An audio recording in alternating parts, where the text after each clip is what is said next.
You probably believe your body would warn you if something was seriously wrong. A sharp pain, a clear signal, a moment you couldn't ignore. But when it comes to your kidneys, that belief can be dangerously misleading. Medical research shows you can lose up to 90% of your kidney function without feeling any pain at all. No alarm, no obvious symptom. Everything may seem normal on the surface: your daily routine, your energy, even your bathroom habits. Yet beneath that illusion, silent damage could already be unfolding. This isn't meant to scare you, it's meant to wake you up. Because the most dangerous health threats aren't the loud ones. They're the quiet ones that grow over time while you feel perfectly fine. Here's what many people don't realize.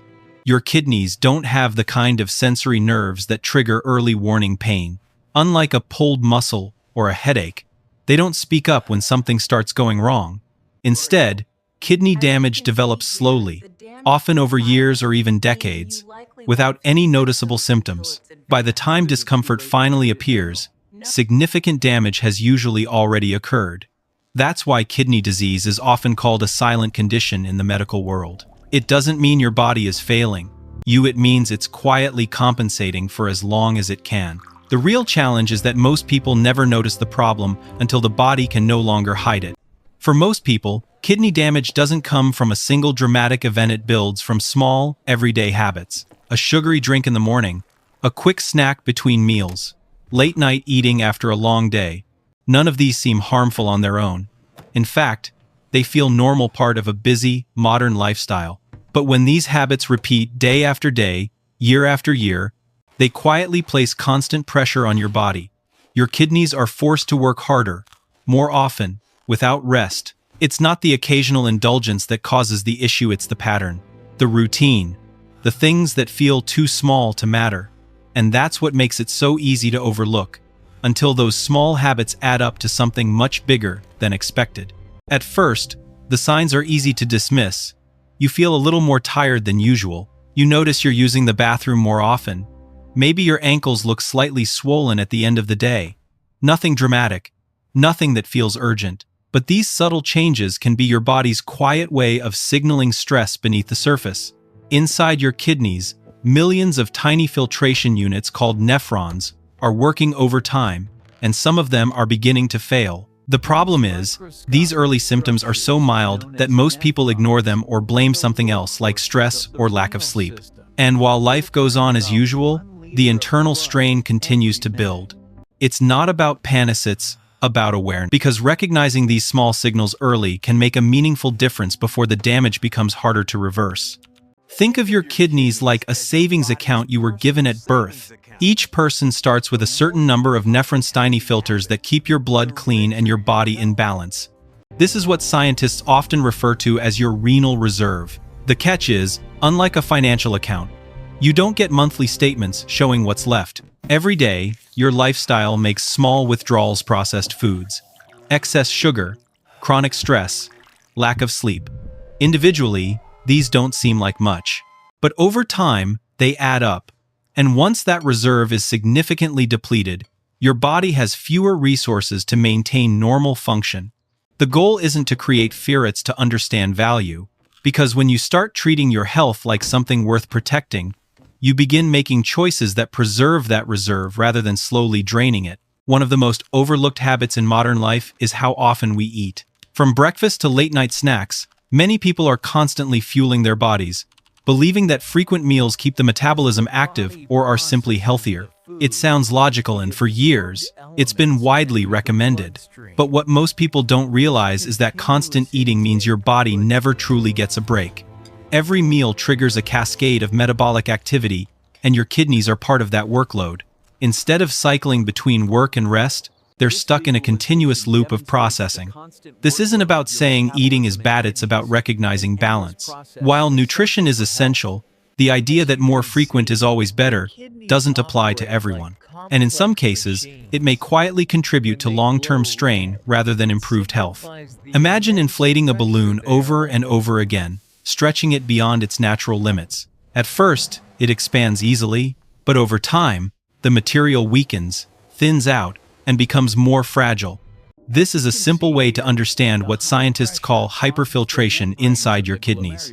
When you eat frequently, especially meals high in protein and sugar, your kidneys are pushed to filter more blood than they were designed to handle continuously. Each meal signals your nephrons to work harder, increasing internal pressure within the filtration system. For a while, your body adapts, but that constant pressure adds up. Over time, it can wear down the delicate structures responsible for filtering waste. You won't feel this happening, but the strain is real. And just like that overstretched balloon, the damage doesn't happen all at once. It builds gradually until resilience starts to fade. Insulin plays a vital role in your body. It helps regulate blood sugar and allows your cells to use energy effectively. But like many biological systems, balance is everything. When you eat frequently, especially foods high in refined carbs and sugar, insulin levels stay elevated for long periods of time, and this has effects beyond blood sugar. Elevated insulin signals your body to retain sodium, which in turn causes your body to hold on to more water. This increases blood volume and, ultimately, raises pressure inside the tiny filtration units of your kidneys. Over time, that added pressure can contribute to stress on the system. This doesn't mean insulin is bad, far from it. It's essential for survival. But when it's constantly elevated due to modern eating patterns, it can quietly shift from being helpful to becoming a hidden source of strain your body has to manage every day. There's a lesser-known process happening in your body that most people never hear about, yet it plays a major role in long-term health, especially for your kidneys. It involves compounds called advanced glycation end products, or AGEs. These form when sugar binds to proteins or fats in your body, creating sticky, damaging molecules. Think of it like rust slowly forming on metal, except this rust builds up inside your tissues. Over time, AGEs can accumulate in the delicate filtration system of your kidneys, making those tiny filters less flexible and less efficient. Imagine pouring syrup through a coffee filter. It doesn't flow as smoothly, and pressure starts to build. That's a simplified way to understand how AGEs interfere with normal function. While the process sounds complex, the takeaway is simple. Consistently high sugar intake doesn't just affect blood sugar, it can gradually impact how well your body filters and cleans itself at a microscopic level. When people think about fat and health, they usually focus on visible areas like the waistline. But there's another type of fat that gets far less attention: fat stored deep around your organs, including your kidneys. Some researchers refer to this as fatty kidney, a condition similar in concept to fatty liver. This fat can accumulate in the space surrounding the kidney's internal structures, and as it builds up, it may begin to physically compress nearby blood vessels. That compression can limit blood flow, reducing the amount of oxygen reaching critical filtration units. Over time, less oxygen means less efficiency and more stress on the system. The challenge is that this process happens quietly, without obvious warning signs. You won't feel it happening, but it reinforces an important idea. Not all health risks are visible on the outside. Some of the most important changes are happening deep within the body, where awareness and prevention matter most. At this point, many people assume the solution must be complicated special supplements, detox programs, or extreme diets. But the reality is much simpler and often misunderstood. Fasting isn't about cleansing toxins in a trendy or exaggerated way. It's about giving your body something it rarely gets in modern life: a break. When you stop eating for a period of time, your body shifts from constant digestion to internal maintenance. Instead of processing incoming food, it can finally redirect energy toward repair, balance, and efficiency. This doesn't mean fasting should be extreme or reckless. In fact, the goal isn't to push your limits, it's to restore rhythm. When done thoughtfully, fasting becomes less about restriction and more about recovery. It's not punishment. It's a pause that allows your body to reset in ways constant eating never allows. The earliest changes begin sooner than most people expect. Around the 12 to 16 hour mark without food, your insulin levels start to drop to a baseline level. This shift signals your body to release excess sodium and water, which can help reduce internal pressure, including within your kidneys. While you may not feel anything dramatic, something important is happening beneath the surface. Your kidneys, which are used to constant stimulation from frequent meals, finally experience a moment of reduced workload. It's like stepping off a treadmill after hours of running. The system begins to slow down and stabilize. This phase isn't about deep repair yet, but it lays the foundation. It's the first step toward creating an environment where healing can eventually occur. The key here is consistency, not intensity. Small, manageable fasting windows can already begin shifting your body in a healthier direction.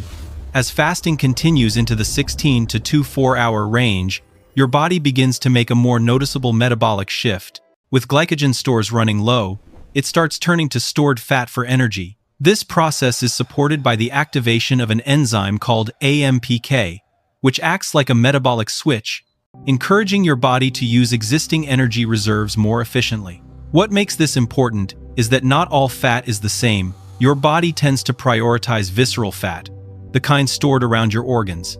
That includes fat surrounding the kidneys. As this fat begins to break down, it may help reduce physical pressure on nearby structures and improve circulation. Again, this isn't an overnight transformation, and it shouldn't be exaggerated, but it does highlight a powerful concept. When given the chance, your body knows how to rebalance itself. Fasting simply creates the conditions for that process to begin. As you move into the 24 to 48-hour window, your body enters a deeper phase of internal maintenance zone that scientists often describe using terms like autophagy and mitophagy. While those words may sound complex, the idea behind them is surprisingly simple. Autophagy is your body's way of cleaning house. It identifies damaged or worn-out cellular components and breaks them down so they can be recycled or removed. Mitophagy is a more targeted version of this process, focusing specifically on mitochondrial energy producers inside your cells. Over time, these structures can become less efficient and even harmful if not cleared out. During fasting, your body prioritizes this cleanup process, improving cellular efficiency from the inside out. You won't feel it happening, but it's like a quiet renovation taking place beneath the surface, removing what no longer works and making room for healthier function moving forward. After 48 hours, the body may begin to shift from simple maintenance into a more advanced phase of renewal. During this stage, certain biological signals linked to repair and regeneration become more active. Some research suggests that fasting at this depth can help reduce inflammation and support processes connected to cellular renewal, including the activation of stem cell pathways. In simpler terms, the body isn't just cleaning up, it's starting to rebuild. Inflammation, which plays a major role in long-term organ stress, begins to decrease, creating a more supportive environment for recovery. However, it's important to keep this in perspective. This doesn't mean the body is fully regenerating overnight or that longer fasting is always better. Instead, it highlights the body's natural ability to adapt and repair when given the right conditions. The goal isn't to chase extremes, but to understand how these deeper processes work and respect the balance they require. While much of the focus is placed on how long to fast, one of the most critical and often overlooked moments is how you break the fast. After an extended period without food, your body is in a sensitive state, and reintroducing nutrients too quickly, especially high amounts of carbohydrates, can create a sudden shift in electrolytes. This condition, known as refeeding syndrome, can place stress on multiple systems, including the heart and kidneys. That's why the transition back to eating should be gradual and intentional, starting with lighter, easier to digest foods such as broths, soft vegetables, or modest portions of protein can help your body adjust more smoothly. Hydration and electrolyte balance also play an important role during this phase. The takeaway isn't to create fear, but awareness. Fasting isn't just about stopping food, it's about how you complete the cycle. Done properly, it supports recovery. Done carelessly, it can undo the very benefits you worked to achieve. In the end, improving your health isn't about chasing extreme solutions. It's about understanding how your body works and making smarter, more intentional choices. Fasting, when done correctly, isn't a punishment or a trend. It's a tool, a way to give your body the space it needs to reset, rebalance, and recover from the constant demands of modern life. You don't need to push yourself to the limit or follow rigid rules to see benefits. Even small, consistent changes like allowing your body time between meals can begin to shift your internal environment in a positive direction. The real transformation doesn't happen overnight. It builds over time, through awareness and consistency. So instead of asking, how far can I go? A better question might be, how can I do this in a way that supports my body long term? Start simple, stay consistent, And if this perspective helped you see your health differently, take a moment to reflect on your own habits and consider one small change you can begin today.